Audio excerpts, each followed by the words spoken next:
Hello and welcome to Wisdom and Productivity, the podcast of Dr. Efraín Martinez. I am a principal in search of wisdom, and I have found productivity to be a great tool for success.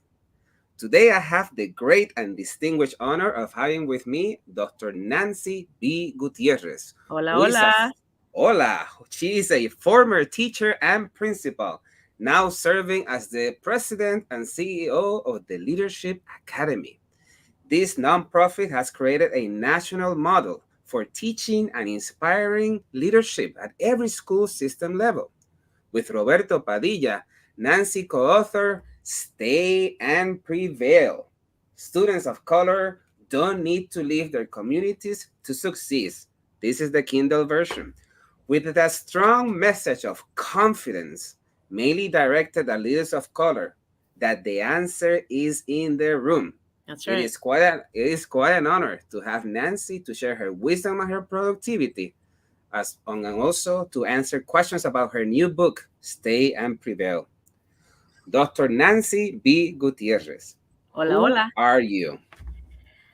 Who am I? I am a Chicana. I am a new mom, an older mom. I have he's almost 1 year.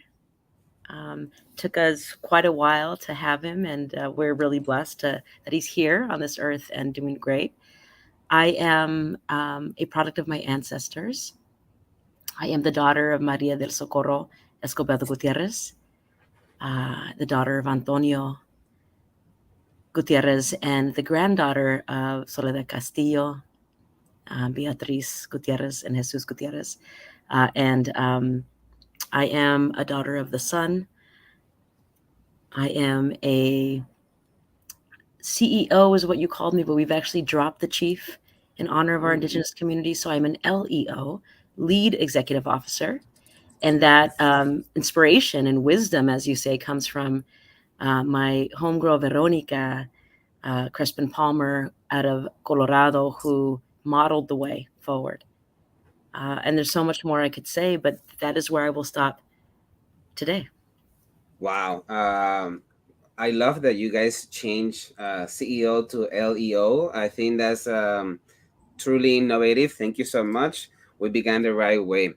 So, Nancy, the way I got introduced to you and your work was with an article titled "The Answer is in the Room." Ándale. So, my first question then is, can you walk us through your professional trajectory up to this point and how you end up writing that article and why?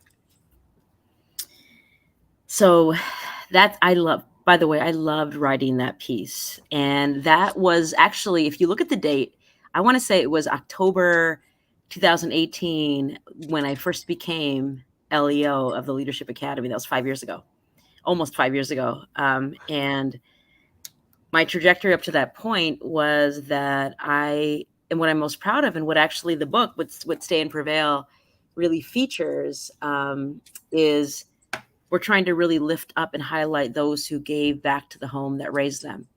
Too often we are waiting for Superman to fly in and save the day, or we're sending Supermen in or Superwomen in to save Black and Latino communities when really the richness and the beauty and the brilliance of our communities, of our leaders, are right there within our home. And so I am most proud that I gave back to the community that raised me. And so, I love that you bring that up, Efrain. Can I call you Efrain or Dr. Martinez? Absolutely, Yes. Efraín. Ándale. I love that you bring that up, because I think in it I really highlight my mom. And I highlight the way she would always tell us that if we wanted our community to be what it could be, that we were the ones to be the change we wanted to see. And she would take us over to Dorset Elementary right across the street, and we would pick up trash on Saturdays. And, she was always in service, even on holidays, instead of sitting down and enjoying this amazing meal. I mean, we would go out in this beat up van she drove, and she would have us take bags of groceries and just plant them at the doors of people who she knew needed them more than we did. And she would also, our home was always a home for everyone. So we never really had our own room. We never had, like we were always inviting people to stay with us who needed a little help, a transition period, whether it was 6 months, whether it was a year, 2 years, whether they were family or they were people that we knew from church or from work or wherever. But I think I came to that answers in the room, through my trajectory of giving back to my home, through teaching, being a principal of two different middle schools, and through the amazing example of my mother, who to this day really grounds a lot of the way I think about leadership and the way I think about who I am and who I want to be moving forward. Beautiful. In the article, you praise Mr. Lovelace Ah, for being Lovelace. the first, I guess, uh, educator perhaps in a school building who made you believe that who you were. Can you tell us Órale. about that? Back in the day, because this was, and I don't care if people know my age, back in the day, um, you know, we didn't call it equity, we called it multicultural education or, what have you. But Mr. Lovelace, he was the first person to really help me understand what culturally responsive teaching and learning looked like, through the lens of a student. And the way he did that was that he was the first person to introduce me and my classmates in East San Jose, predominantly Chicano community, a community that is very underestimated, a community that people think is dangerous. They have all these mental models of what it is, and it's actually an amazing place to visit, to be in community. And um, he was the first one to ever expose me to like an author of color. We read Maya Angelou. He would also help us really understand literature in ways that were very creative. We studied similes and metaphors using Tracy Chapman's Fast Car, which I know there's a new kind of version of Fast Car right now that's out. But I remember, in eighth grade, that was what we would do. We would listen to music, we'd break it down. Of course, I ended up wanting to be like Mr. Lovelace, create classrooms where I could really connect to my students in ways that were meaningful. And so yeah, that's what he did for me. He also helped me want to be a little cholia, to total wannabe, not legit in the least, but you know, um, taught me to like really connect with learning and love learning. Helped me see myself as capable and smart in a way that I never had in the past. It was just a real blessing, a real angel in my life. And to this day, Lovelace and I are in touch. And he still is very strict. Let me tell you. He still Yeah. tells me, "Yeah, man, if I ever write anything, I'm nervous actually about what Lovelace is gonna say about Stay and Prevail." It's That's because he awesome. always tells me the truth, and he'll do it through an email, and he'll do it through a text, and I'll be like, "Oh god, what does Mr. Lovelace think?" So, like, one of the questions of the show is usually asked a little bit later, but it connects with this one. Um, it's a question of the imposter syndrome, Mm, and yeah, yeah, yeah. and I think one of the things I identify the most with your work in the answers in the room and also in Stay and Prevail is that often we are raised in environments where the educators, although usually well intended, they say things Mm, that you guys term micro and macro aggressions when it's for the whole group that make us believe throughout our lifetime that we might not be enough to be mm. in certain positions or leading certain things. How have you addressed this issue in your professional trajectory? Any experience you want to share with us? Yeah, I mean, it's an interesting because I mean, the truth is that even those of us who came home and gave back have probably done it too, in ways that are harmful, in ways that we have to actually own. I always think about Kendi. He always says, if we just all accepted that we're all racist, like we'd be able to have a conversation about it. So I don't want to ever come across like we are calling out these terrible people. What I want to call across is a mindset our bias-based beliefs are things that we all, as Beverly Tatum talks about, it's smog, it's the air we breathe. Like we were all raised in this environment of inequities and of racism and have become um, part of perpetuating things that we don't that are not helpful. So yeah, I've experienced imposter syndrome, and I've also experienced feeling like I wasn't enough in many settings. And I think you know the first time started happening to me, if I'm being honest, because I was a teacher and a principal in my home community, and I've always felt very loved out in East San Jose by my people. It wasn't until actually I left to Harvard after being a principal of two middle schools, which we know is such an incredible job, and it builds your confidence, and you're the directora and you're the maestra. You're always the maestro, right? Um, and you would think that I would be able to, after doing some amazing work at home, I'd be able to go to a place like Harvard and just really um, thrive. And I think I struggled with feeling like I didn't belong, and I think a lot of folks of color feel that way. A space not really created for us, but a space we are kind of you know moving our way into over time. And it took a lot of intentional practice on my end. For example, if I think about Elizabeth Cohen's work on cooperative learning, and this is for kind of the K-12 space, but I can apply it anywhere. It's really about like whose voices are being heard, and when someone's voice is heard, people assign status to that voice, and people begin seeing that person as smart and capable. And so there were moments when I was like, I know this work because I used to do that with my students. Why I had the little sticks, make sure I was calling on students. That's why I was making sure that everyone had a chance to really be heard and seen. You got to say something, even if it's just asking a question. You got to do it. So I'd give myself these little challenges, and over time got more and more comfortable with my cohort, and also got more and more comfortable with like the type of brilliance I brought to the room. It didn't have to look Mm. sound a certain way. And I think when I heard the word Harvard, or whatever setting you're in, like you're like, I gotta like kind of succumb to what I think is expected of me versus who I am. Can I actually bring me and what I bring? And over time I got comfortable with that. That took a while. And I did graduate from Harvard as the marshal of my class, and I was very grateful for that. But it was really intentional work to get there. Wow. Let's talk then about mentors. I'm sure through all Ándale. this process, Mm.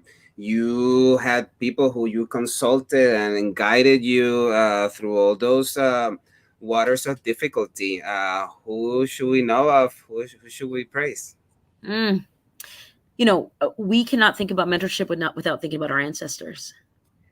When I think about, I introduced myself as the granddaughter of Soledad Castillo, and she came to this country with my mom strapped around her body, and across the Rio to get here. And I keep her. She's not with us anymore, and I keep her very close to me because I imagine she would always tell me, "Mija, like, like you can do it." Like if you like, she would, I don't know, I'm trying to avoid saying what I think she would really say to me, which is she tell me to like, like stop being so weak, and like, come on, like, are you serious right now? And she was, she faced so many hardships, and so what I think having her as an ancestor with me at all times is like having a constant mentor on your shoulders. And I carry her with me in everything I do. And she would tell me that I could do anything if I had the ganas to get there and to do it. And there's other mentors that also help you kind of move into certain roles that you may not have access to. I think about Kendra Ferguson, a Black woman who was my very first principal coach. And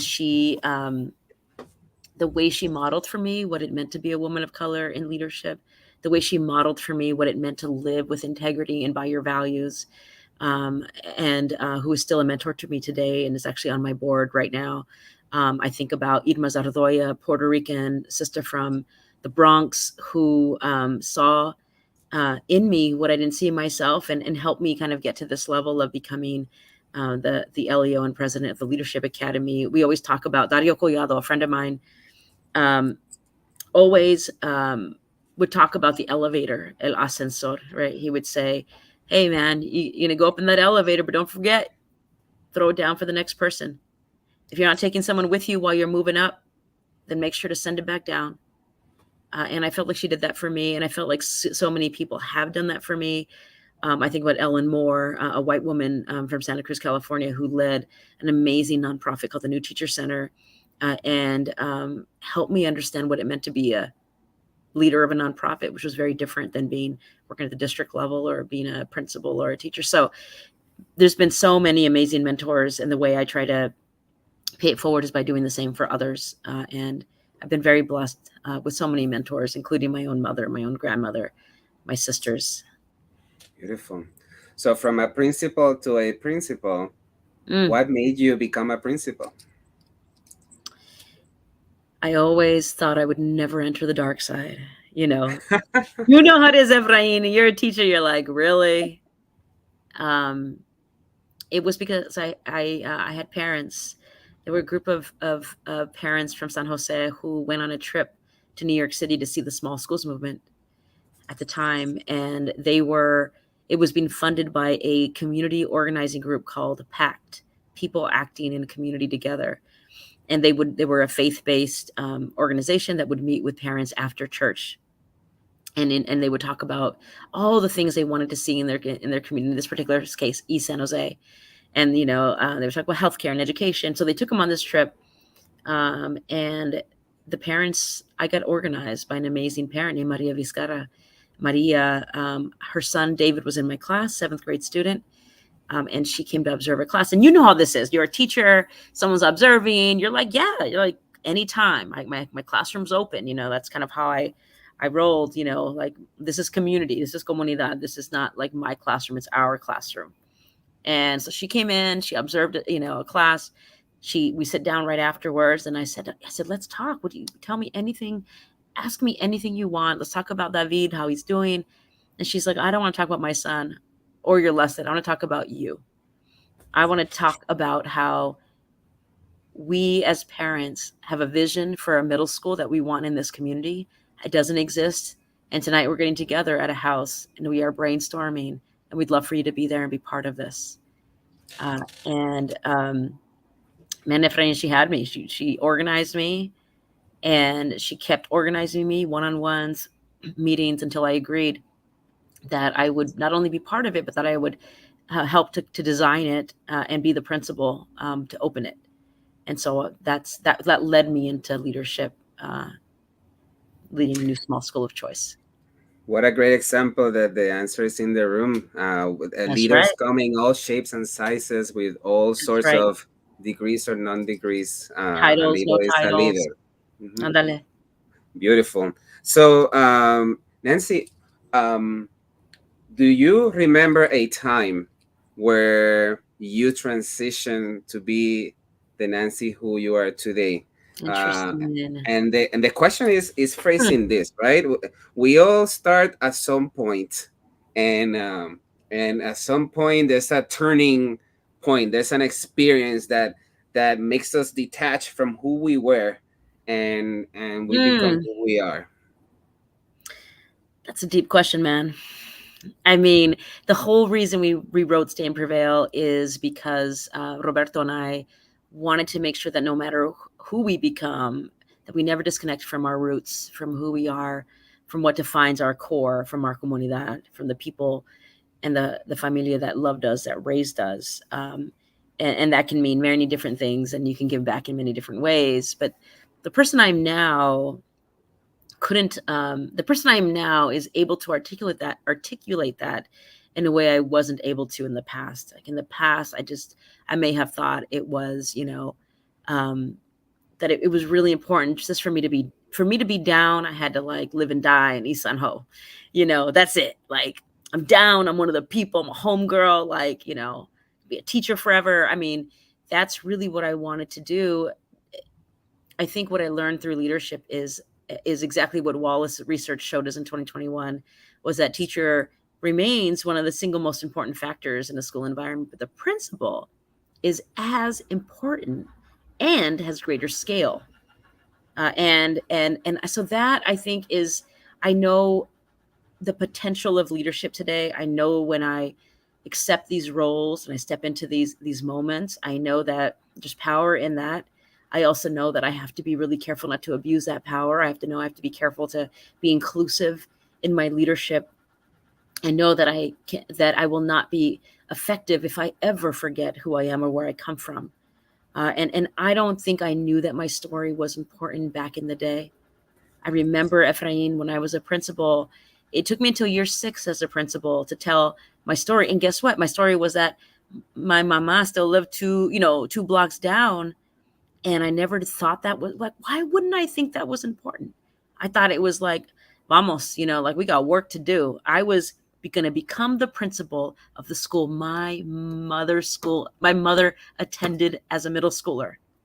Let's think about that. I was going to become the principal of the school my mother attended as a middle schooler, of the school my siblings attended, my tios, my tias. And I didn't think that was important to tell. Why? And how do we set up these structures to where we think that, like, schooling is like, it's a factory model, or it's about, giving out, like, it's about building community. You cannot build community as a leader unless you bring your full self into that space. And so the leader I am today, I try very hard to bring all of me. It's still hard for me a little bit because it feels very vulnerable. But I challenge myself to do that more and more, because I know now that my story is important, that my experiences define who I am, that they also create the lens through which I lead, that my identity cannot be separate from my leadership. And those were just really hard lessons I think I've learned over time that I've now accepted. Beautiful. Thank you so much. Nancy, like in Back to the Future, if you Mm. could go back to any of the positions you have held in the past, Ay, ay, ay, Efrain, you're what killing will me. what will the You're killing Nancy of me. today tell the Ándale. Nancy of back then? Oh my. Ándale. What would any of the positions? Any position. Ideally as a principal, since this is a show for Ándale. school leaders, but it could be as any position. Ándale, ándale. Well, then let's talk about principalship. Um, I would have told, since now, the Leadership Academy, we are experts around principal development, and I've been able to learn a lot from these amazing colleagues I work with at the Leadership Academy, and from all leaders across the country. So I would probably tell myself, I was the principal of the new small school that I founded for only 2 years, and I'll be like, come on, sis, you really think like you can create an amazing school in 2 years? It's going to take you at least 5. Like, come on now. I was lucky though that my co-founders would eventually become the principal of that school, so it was still the founding team, and the school would remain, become a California Distinguished School, blue ribbon. So we were able to sustain that work because of a more of a shared leadership model that we had. But I still would have been like, really, like, um, I also would have told myself when I became a turnaround school principal of the school I told you my mom attended, Hmm. I would have I would have given myself a little bit of grace. I would have said, baby girl, you cannot change everything in 1 year. You cannot. Don't forget about who you are. Don't forget yourself. Don't, like, I remember staying so late and leaving so early in the morning that I practically lived at my school in my office. You get this. You're still in the role, Amen. and losing relationships that were important to me, or disconnecting from them because work took over my life. I didn't know, and I would have told myself, you actually could be much more effective if you had a little balance. You could be much more effective if you were well rested. You could be much more effective if, you took care of yourself in order to take care of the school and everybody else, because you will deplete yourself, you will deplete your relationships. And I had to learn that the hard way in many cases. And so I think I would tell myself many things around leadership, around the, like, realistic ways that it requires to lead change, the time and investment it requires, and the fact that you can't do any of this if you don't have yourself there fully, not half of you, not part of you, but all of you, to be there and jump into the work on a daily basis. I concur with you. When I started as a principal, those two catastrophic 2 years when I started. I will leave the building at 11 o'clock or midnight, and Oh, arrive by 7 a.m. and the work was still there, the issues were still there, and right, nothing was right. solved. And I think that that is something that every new principal needs to know, that the building is always going to be on fire, and but you have to be well rested in order to try to make it better tomorrow. And you know what? You one of the Jean Monnet, like one of the fathers of the founding fathers of the European. He talks about how he would get you know he was trying to unionize, right, like and he taught. Can I just repeat what I just said? Absolutely. Yeah. So in his complex work and trying to bring people together, right, Mhm. across communities, um, he talks about how he would get the answers to the most complex problems when he was in nature. And that has really struck me, right? Because and I even when I was a principal and like taking no breaks, it's like I get forced, by someone who loved me in my life to go on a 3-day vacation or spend a weekend by the beach or something. But it was during those moments when I actually got the answers to the questions that I was struggling with, and so I carry that with me today as Beautiful. well. I Yeah. love that, and that's part of the productivity part. We Before we jump into that, I am very curious to know if you have to gift two books, one fiction and one non-fiction, to a loved one. What would those Mm, two books be? mm. So not an educator to a loved one. Anyone. It could be an educator. Those two books that are most Mm. significant to you. You know what I'm thinking of? I'm thinking of Pablo Neruda, his poetry. I'm thinking of how meaningful that was for me during my college years. Um, and I'm also thinking of, gosh, I have a lot of nonfiction. I'm very serious. I'm a very serious reader here. Um, but I was also thinking of Angela Valenzuela and subtractive schooling and her work in Houston, and really thinking about how education sometimes strips, not sometimes, often strips kids of their identity as part of the schooling process, which was just like a fundamental book for me as I became an educator, and how I thought about the work and the world. Um, Beautiful. yeah. Beautiful. Thank you so much. I appreciate it. Part of the show is to know what is part of your wisdom. And Mm. let me ask you very little about your productivity before we jump into questions about the book. As you know, being successful includes being on top of our productivity, but this looks different for every kind of leader. Can you tell us about how do you get organized Oh, and still live a fructiferous life? you come in with the hard questions, man. The fire. And wait until I ask you about the book. Andale. Um, Juanita Lewis.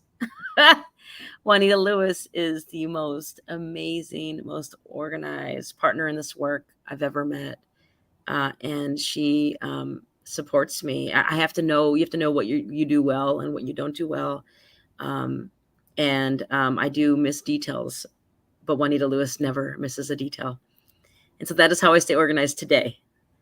That is my current system, And for those that and I'm don't very know, grateful. I'm very grateful. who is Juanita Lewis? So the people that don't Juanita know. Lewis is a special assistant to the LEO, and also to the leadership cabinet of the Leadership Academy. So how can principals then leverage the power that the secretaries have to to ensure there's a good school system running? Well, anyone who partners with you has to know you really well. And you have to actually be clear about what you need as well. So they're getting to know you, you're getting to know them. I think everything's about relationships, right? You don't have that relationship, you're going to miss each other, right? You're going to speak different languages. You're going to get frustrated by each other.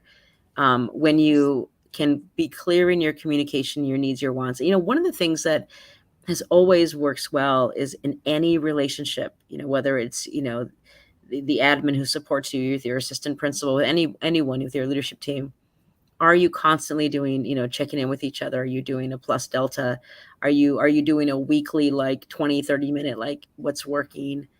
What can we do better? You often have check-ins with people, but are you checking in about your relationship, the ways in which you work together? That is going to help you be more productive than anything. Because when you don't have that communication, you don't create a space for it, then the only time you're really going to talk is when you're frustrated with each other, and that doesn't work. You have to Beautiful. keep deepening the relationship, keep getting to know each other by asking very explicit questions around feedback. Weekly meetings, principles, plus and delta, what is working, what needs to improve. That's it. Building the That was a relation. part of the process. When the process isn't there, things get sticky. We all know Beautiful. that. Beautiful. Thank you so much. Let's take a brief pause and praise the Teach Better community. This podcast is a proud member of the Teach Better Podcast Network. Better today, better tomorrow, and the podcast to get you there. Explore more podcasts at www.teachbetterpodcastnetwork.com. Now let's get back to the episode.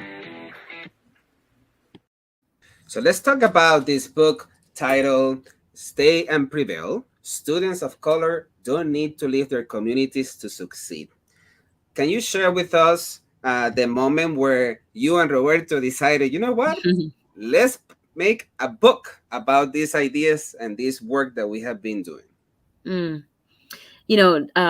Dr. Deborah Joel Sherman, who is the author of the forward. I don't know if you had a chance to dig into that forward. It is one of the most beautiful Yeah, from the block, forwards right? Definitely from the ever. block. Debbie from the block. Mm-hmm. No, Debbie from the Bronx. From the You Bronx. confused me with Jenny from the block, but yes, but Jenny from the block is from the Bronx too. But it's Debbie from the Bronx. We all know her as Dr. Deborah Jo Sherman, a Harvard professor. We all know her as, the state superintendent of the year. We all know her as a superintendent of Richmond, Virginia, back in the day. We know her on so many levels, but she's Debbie from the Bronx. And it is a moment when she shares, she really, dives into what it was like to lift up the beauty of her home community. She introduced Roberto and I want to say it's 2023. She probably introduced us about 13 years ago. And one of the things that we immediately connected of Roberto and I, and he is now my brother from another mother. I love him so much. And the reason we connected even deeper was because we realized that we were both committed to giving back to the home that raised us. And I think honestly, Efrain, that's where the concept of this book came from, all the conversations, like, oh, wait, so you're from East San Ho and you gave back. Yeah.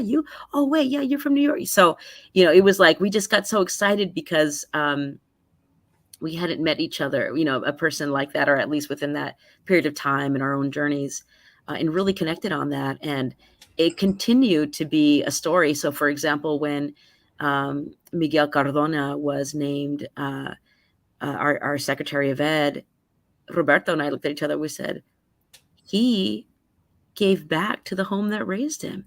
He's from Merida, Connecticut. He, was a teacher and a school principal in his home community. Like, why isn't that being talked about? And so we wrote a piece for Ed Week called Miguel Cardona Shows That You Don't Have to Leave to Succeed. When Misha Porter was named the first Black female chancellor in New York City, we wrote a piece called Porter Shows That a Local Can Lead. And we just started to really pick up on these ideas around like why is no one lifting up the fact that that our most amazing members of our community are doing their thing. Like, why isn't that important? Why are we always lifting up the people who come from the outside and do the work? And so it became really important to us to name it. We also coined the term leave to succeed mindset, that people, even with the best of intentions, I'm sure we've all been guilty at some point, is that you begin to pluck out a few students from Black and Latino communities and saying, hey, it looks like you have potential. Like, you should go there, whatever it is. And it often means leaving the people in the home that raised you. And that's just really became a passion project for us. And we just started writing. And it's been a really beautiful process to write about this, something you love so much together. Beautiful. So one of the questions that you just answered is what is the live to succeed mindset? So let me dig in with a specific example. In the book, of the many vignettes of examples, there is a teacher called, I think it's pronounced Mr. Heatherpole, I Oh believe, my right? goodness. Efrain, you're going deep. Yes, Mr. Yeah, yeah. Hedapol. So Wow. basically, a well-meaning educator Yeah. who was trying to extract the students that he thought had potential, Yeah. and he will say a direct, not even a microaggression, a direct aggression that if you stay in this town, female, you will get pregnant, right? Mhm. So, how can principals support well intentioned educators who have this live to succeed mindset in a way that is conducive to productive change? Mm. And I am phrasing it in this way. Mhm. Sometimes principals want to change everyone's mindset and they come across as I am right and Mhm. you are wrong, and Mhm. that is conducive to fights between adults that end up not supporting students. What are your thoughts on that? Mm. I think we've talked about it today. I think it's all about relationships. How are you building intentional relationships? You look, any work around equity. I think what Roberto and I are doing is we're naming very explicit terms and an equity that shows up in communities, in our home communities. We're naming it really explicitly. If you're trying to tackle any inequity, whether it's the leave to succeed mindset or any deficit based mindset, whether it's low expectations, there are so many different deficit based mindsets we can name.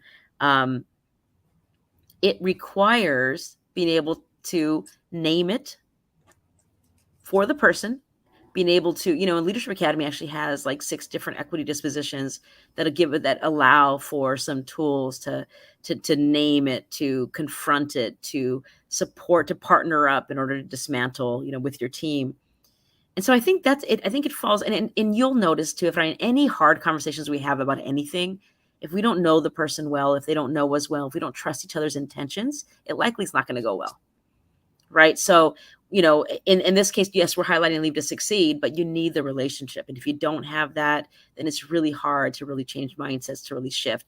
The other thing that I think, you alluded to in your question is that there's can be this like false dichotomy that like somehow I've I'm enlightened and I've, gone through my journey and I'm here now, and like let me help you, be more like me. And you can't come across savior-ish either. Like you got to come across as a lifelong learner, as someone who still makes mistakes, as someone who is doing their best to really recognize the biases they hold and how their lived experiences show up in the work. And that we are all in a learning journey together. People are much more likely to respond to when you are in the learning journey with them versus like some holier than thou attitude that you need them to arrive where you've landed. And I think being super self aware is the answer to to really moving mindsets, because people have to trust you. When we don't have trust, then people are just going to feel like you're just trying to like nitpick, and you're trying to like corner them, and you're trying to do things that are unfair. When in reality, James Baldwin says, if we love each other, and if you love me, you're going to help me see the things I don't see. Beautiful. This is a master class. Thank you so much. I think like Brené Brown says, being vulnerable is key for success. And I Interesting. think Yeah. personally, I have failed, and in many ways, because I think that's the way I was taught, and maybe many of us were taught that you come with all these answers, and nobody tells you, but be aware, don't come across as and they don't, because that creates all these issues. So Mm. in terms of um, Can I just pause you there though? But yes, I think the issue though is that you're getting messages from, whether it's from central office or whether it's from, that you should know. You're getting you're there's an expectation that as a school leader, that as a leader in any case, that you do have the answers. What you actually have are a set of experiences that can help you partner with the individual, with the community, to find the answers best for that context. There's a difference. Beautiful. And the There's a book difference. says that your resume is going to last you 15 minutes. My mentor would Uh, always tell me that. Bob Keegan, yes. absolutely. He said, Absolutely. he said, kid, you got a great resume. It'll last you 15 minutes. What will matter is how you treat people, Wow. how you engage, the relationships you have, and that's spot on. So there's all this saying that you cannot be a prophet on your own land, yet you and Roberto are emphasizing that you don't have to live to succeed. Hmm. How do you address this thing that often the community might not see you as being able to make the difference, and they feel that they need to bring an outsider to bring the change? Look, it's a whole mindset. It's not just a mindset of individuals, it's a mindset of an entire community. And I think that's our intent to call that out. And we do it to each other. We do it to each other. We do it to, like, this is not like, look at what white people do to people of color situation. We're saying this is a mindset that exists among all of us, and myself included. Like, when you're back to Beverly Tatum and the smog, when we're all living it and breathing it. I also want to put some of the criticism we've gotten around this message. I think it's really hitting a nerve. A friend of mine, Dr. Eva Mejia, who leads the education arm of IDEO, and who you should talk to because she is crazy brilliant. She said, I think you're hitting a nerve because people are struggling to separate poverty and violence and safety and poverty from race and community. And we can unpack that for an entire podcast. So we're not saying, you're a sellout if you leave your home and don't get, like, we're not. My brother had to leave. My brother got involved in gangs. My mom had to send him to a different place for a while. He returned and now does work, in juvenile hall, like really mentoring and coaching, kids who had similar struggles to what he. And so what we're saying, I love and I respect and honor my brother so much. And what we're saying is, don't turn your back on the community that raised you. Don't abandon it. There are multiple ways to give back. You could do what I did. You could go back and be a principal in your home community. And that was one of the best things I've ever done with my career. You could also give back financially. You could also be a mentor. You could also, something I do now that I live in New York City, something that I do is often, if there are folks who want to talk about, what it would mean to go to, to move to the East Coast, what it would mean to go to a place like Harvard, what it would, I talk to a lot of folks just to try to help out in every way I can. For me, that's giving back. It's a lot of my time. I give back to the universities financially that helped me get to where I am. So there's so many different ways you can give back. And I think that's our message. It's not like there's only one way to do things, stay there, never leave. It's like, can that be an option for us to be successful? Can we redefine success so that part is included too? And that's our win. And if we can create a space where people catch themselves saying, like, hey, like, you're smart, you have potential, maybe this high school is better for you than our local, they might just consider the intended and unintended consequences of that suggestion. Beautiful. Thank And you they so might much. have a real conversation with the kid and the family versus, I'm your savior, let me save you. And now I'm going to go tell everyone about the change I made in this kid's or family's life. So, Okay. talking about the specific instruction to the students, you guys cite Pedro Noguera that we must walk away from the pobrecito mentality. We must have high expectations for students. Uh, Yet, sometimes this can be misconstrued and sometimes misinterpreted. What are your thoughts and advice on how to encourage? How can principals encourage teachers to have to be rigorous with the students and walk away from that mentality that, oh, poor student, they are going through so many struggles, yet acknowledging that they are? One of the things I like to think about is what I want for my own kid or a kid I love. Make a list, literally. Next to that, juxtapose it against what we're actually giving to kids within this work I'm doing, within the school I'm in, the classroom I'm in, and then do a gap analysis. What's the gap between what you want for your own, the kids you love, your nieces, your nephews, your friends' kids, whoever, your kids?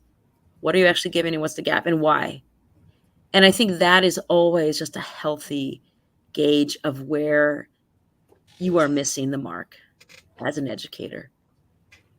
As Lisa Delpit warned us back in the day, other people's children, like we see each other as other people's children and not as the village that serves our children together, we treat them like other people's children. So there's a mindset shift there. And then I think the other piece too, more technical, is capacity. Do teachers have the tools they need to really raise the bar, to lift expectations in a way that that is meaningful for kids? And sometimes that requires that we keep teachers fresh and connected to the latest and greatest of resources and materials and trainings and all the things they need to do it well, because the world is evolving and we have to keep folks learning and with that learning stance as they go. Sometimes it's a mindset issue, sometimes it's a skill issue, will or skill. People that have talked about and worked to create new cultures and systems of learning. One of the examples that stuck with me the most was the example of Richard Carranza, the previous chancellor of the New York Public Schools. One of the big shifts is that he wanted educators to see English learners as multilingual learners. Yet bringing this change really struck a chord with so many people in power that many viewers see that action of change costing him his job. So the question then is, how can educational leaders bring the change without ended up unemployed? Look, you have to figure out your risk tolerance. I think that some people lead in a way that, they're like, let's burn the house down, let's get things done, I want to call it out, let's, other people are more tempered radicals. They might be pulling some things behind the scenes. And, I know that Richard Carranza, someone I greatly admire and respect, he was, he would actually say explicitly, he would say, we are so busy trying to keep our job that we're not doing our job. And he would say that a lot. And so he had a very high risk tolerance. And I think if you talk to him today, he would probably have very few regrets about how he moved when he was superintendent of San Francisco or of Houston or of New York City. And so I think it's about your risk tolerance, about what you're willing to do and what you're willing to lose. And I also think that we have to really respect each other's leadership styles and stances. There's too much judgment on, oh, you're not willing to do this or that, when the reality is that we need multiple types of leaders who have varying leadership stances and styles to really move the work forward. Without all of us on that continuum, the work is not going to move forward. And so I think we also have to have acknowledgement of how we do this as a system, as a community of leaders, and really support each other in fully stepping into the stance that we take as individuals. Beautiful. And Efrain, my brother, I am going to have to roll pretty soon. Yeah. Well, last question. Sorry. Andale. And let me just, last question, I promise. My meeting to say I'm a couple minutes late. Sorry about that.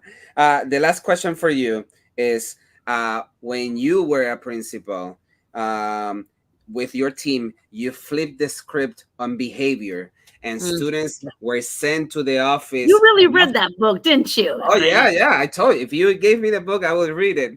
I'm a reader. You praise the students for good behavior, and that's an example of something that leaders can do. Can you walk us through that experience? The very first year of the turnaround school, I had, I want to say 1,556 behavior referrals. Crazy amount. It was a discipline factory. And you can get very reactive. And I think we did. I think I made a lot of mistakes. And, you can get very reactive and we're going to do, and we're going to be tough. Or you can get proactive. And that was the smartest thing we could have done. We created what we called the E² referral, exhibiting excellence. And what that meant was that teachers were not able to send kids to my office for misbehaving. They were only able to send kids to my office for exhibiting excellence, and they did. It became part of the culture of how we rolled. And we created it just like the bad behavior referral where, like, I used to get detention and suspension all the time when I was younger, and you walk to the office and you're carrying and like a checklist, and like there's like 15 things of the why you're so terrible checked, and you're looking at it on the way. We did the same thing. We had a list of so many things you could have done amazing, and the teacher checked it, and it was on the triplicate, and they would tear it off and go to the office, go tell Ms. G, you're amazing. I can't take this. And they'd get there, and first thing I'd do is I'd call the parent. And it was one of the most incredible shifts of our culture that I've ever experienced. It was beautiful. Students would carry them in their binder, where you could on the front, just to be very proud. Teachers would put it up behind their desk, a bunch of them, and you could do as many as you wanted over time. That's what we did. Beautiful. Nancy, it has been an honor to have you in the show. Honor was mine. The honor was mine. Thank you so much, and have a great day. Andale, Efrain. All right, bye-bye. Thank you for listening to Wisdom and Productivity, the podcast of Dr. Efrain Martinez. Chulo. And I love that production. Chill out.